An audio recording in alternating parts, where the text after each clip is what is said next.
All right, I'm back with head coach Seb Hines. Seb, just initial reactions to tonight's result. Yeah, we want to win games at home, but it's never a lack of effort. I think the effort was there today. I think there was a good response from last week's disappointment result. Again, we're creating a lot of chances, but we're getting punished for errors at the back. And I think, when you give teams an opportunity like we have done in the last two games, they'll punish us, and they have done. And so we have to be more switched on, cut off the angles better, and not allow teams any opportunities to get up in the game. Awesome. Seb, Corey and Summer have just talked about kind of the slow start to the game tonight and back-to-back games. What have you kind of seen that has led to that, if anything, and how do you kind of go about trying to rectify that in trainings? I think momentum is something major, and it helps, of course, in the run of the game. And I thought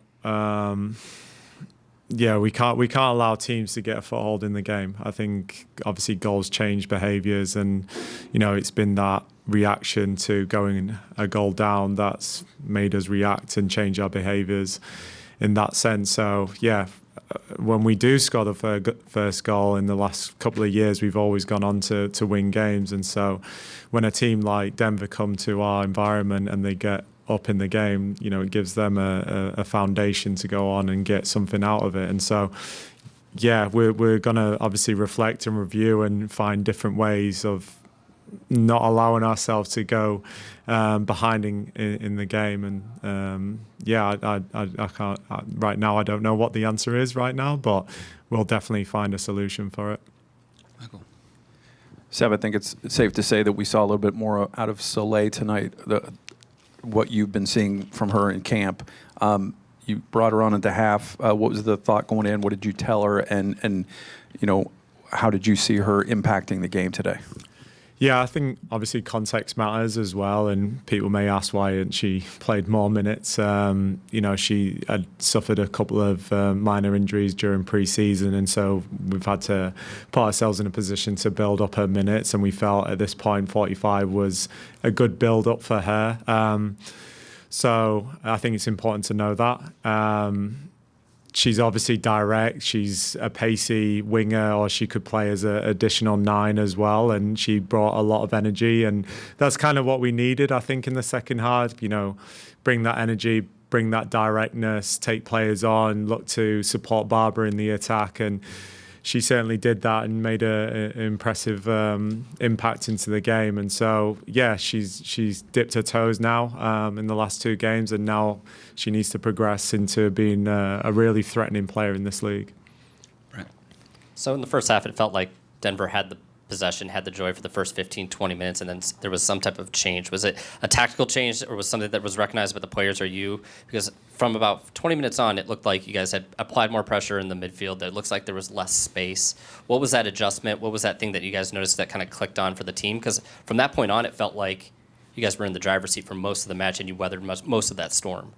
Yeah, we changed our defensive structure. We dropped Haley McCutcheon alongside Ali Lamos in that, and having 2 controlling midfielders, and obviously moved Summer Yates as more of a 10. They were finding those spaces on the opposite side of our midfield, and it was a lot of distance to cover for Ali Lamos. So having Haley just drop down, and it, as you could tell, it had us more structured and closer connections. We always want to be aggressive at home, but it just wasn't working out. I'm happy to make those adjustments for the benefit of the team. And I think, to your point, it helped. First, second balls, they're a direct team. They use the striker.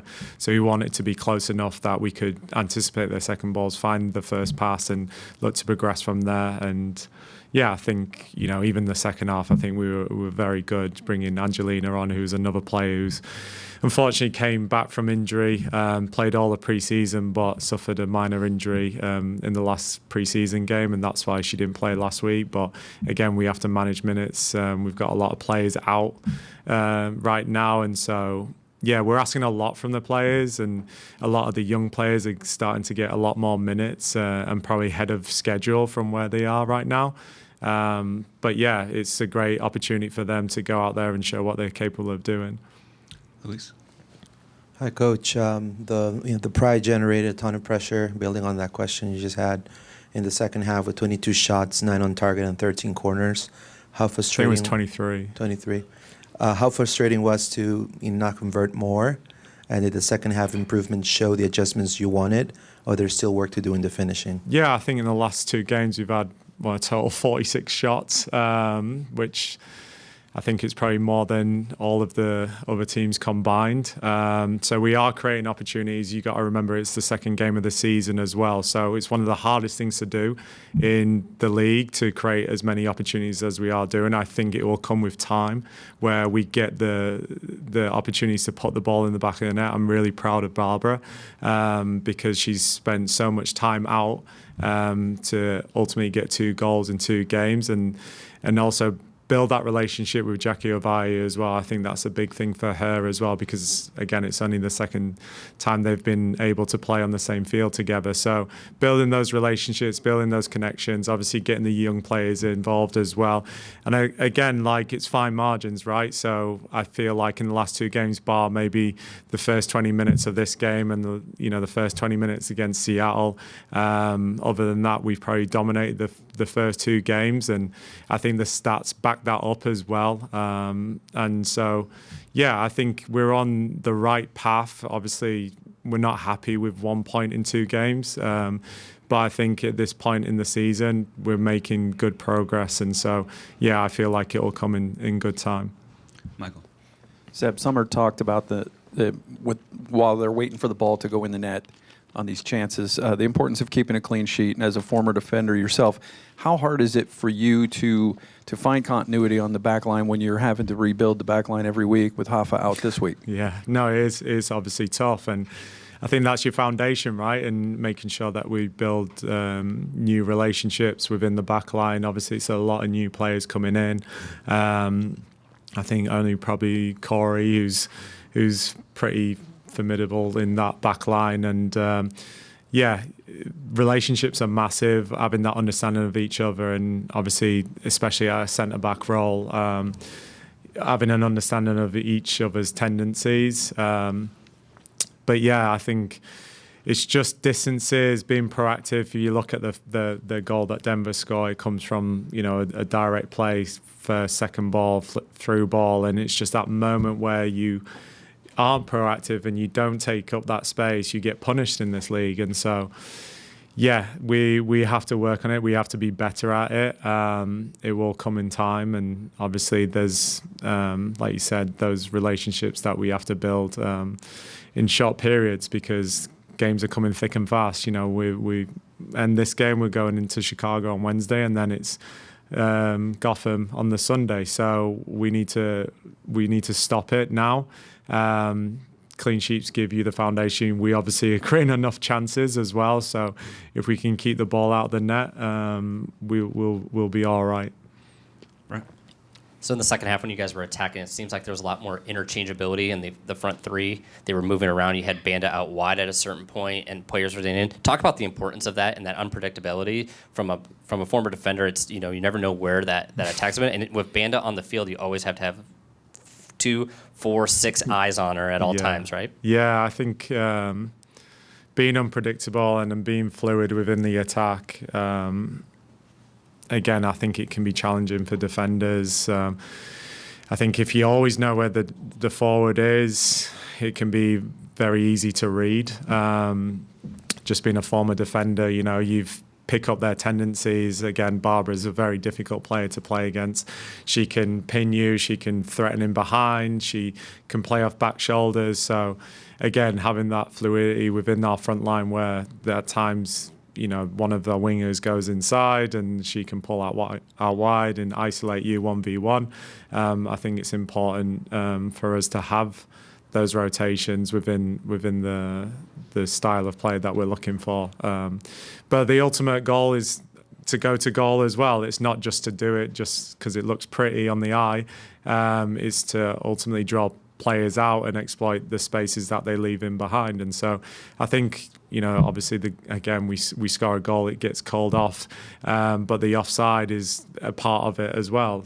Can we stay onside in that moment? Jackie's in a great position, she finishes the play, but yeah, if we stay onside in that moment, it's a different story going into the halftime 1-1 at that point. And so yeah, it's important to recognise that as well. Awesome. Seb, you kind of talked about the building of relationships within the players, just with Jackie and Barb specifically. Jackie leading your team in chances created, crosses, Barb leading your team in shots and goals, obviously. Like, just having your two big players finding that connection tonight on the goal, like, how important is that just for both players' confidence, and especially for Jackie, who's still kind of trying to find her footing within NWSL? Yeah, 100%. I think it's massive for confidence. The harsh reality as a forward, you get judged on goals and assists, and I'm really pleased for both of them. Keep that momentum going.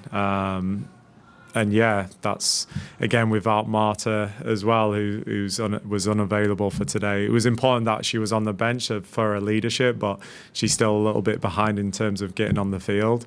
But yeah, building those relationships like Marta had with Barbara in, I think, 24.